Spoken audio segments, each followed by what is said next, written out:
One of the last words from Jesus on the cross is recorded in the Gospel of John, verse 28. And Jesus says this, "I am thirsty."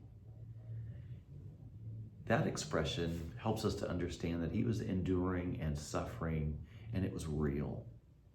Sometimes we don't maybe take into account that his suffering was in a bodily form, and that it was anguish, and that it cost him so much while he was on the cross.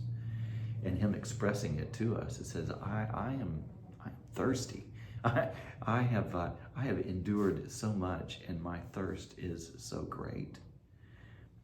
I am thirsty also gives us some insight of what his heart is like.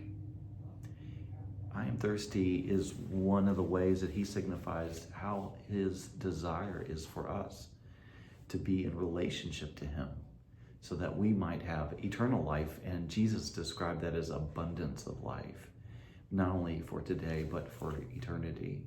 And Jesus on the cross is saying, I am thirsty for you.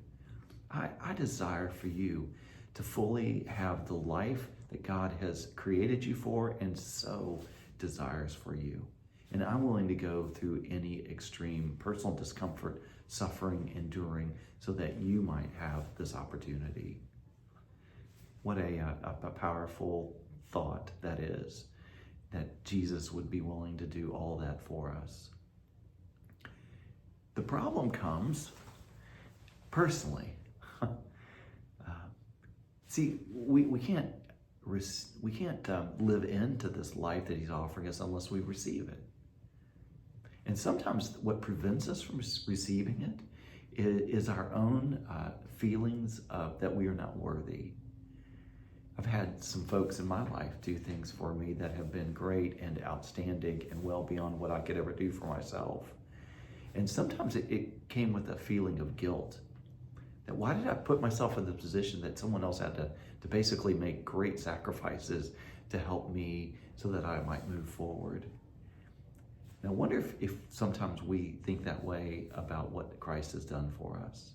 That we simply don't deserve what he did for us on the cross, because if we got ourselves in this hole by ourselves, we should be able to dig out of it on our own too.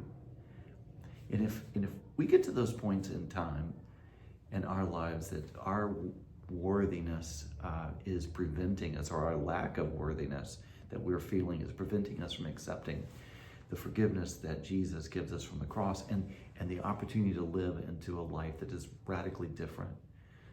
Let's be reminded of what Jesus said on the cross when he said, I am thirsty for you.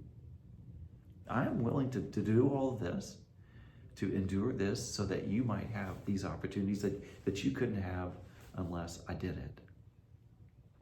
And rather than get hung up and we're not worthy and we don't deserve it, may we embrace the gratitude from which it is offered and allow it to have the impact that it was always meant to have. I pray that you'll have a great week, a great weekend, and I look forward to seeing you soon.